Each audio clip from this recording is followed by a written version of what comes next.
मराठा आरक्षणासंदर्भात राज्य सरकारने सगळे सोयरे या संदर्भात काढलेल्या अधिसूचनेची अंमलबजावणी करण्यात यावी या मागणीसाठी आंतरवली सराटी येथे मनोज जरांगे पाटील पुन्हा एकदा उपोषणाला बसले आहेत।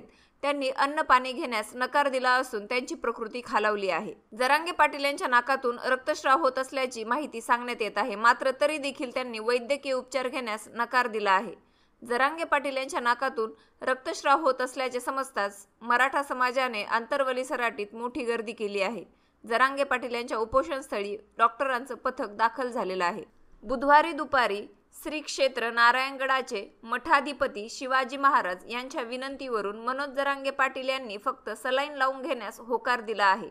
मनोज जरांगे पाटील यांच्या उपोषणाचा आज 5वा दिवस असल्यामुळे त्यांची प्रकृती खालावल्यामुळे प्रशासन देखील अलर्ट झालेलं आहे। मराठा समाजाला आरक्षण मिळवण्यासाठी आणि सगळे सोयरे या मागणी संदर्भात राज्य सरकारने काढलेल्या अधिसूचनेचं रूपांतर कायद्यात झालं पाहिजे या मागणीसाठी मनोज जरांगे पाटील यांनी तिसऱ्यांदा उपोषण सुरू केलेलं आहे। ते 10 फेब्रुवारीपासून उपोषणाला बसले आहेत। त्यामुळे आता राज्य सरकार त्यांच्या या मागणीबाबत काय निर्णय घेते हे पाहणे महत्त्वाचे असणार आहे। मराठा आरक्षणासंदर्भात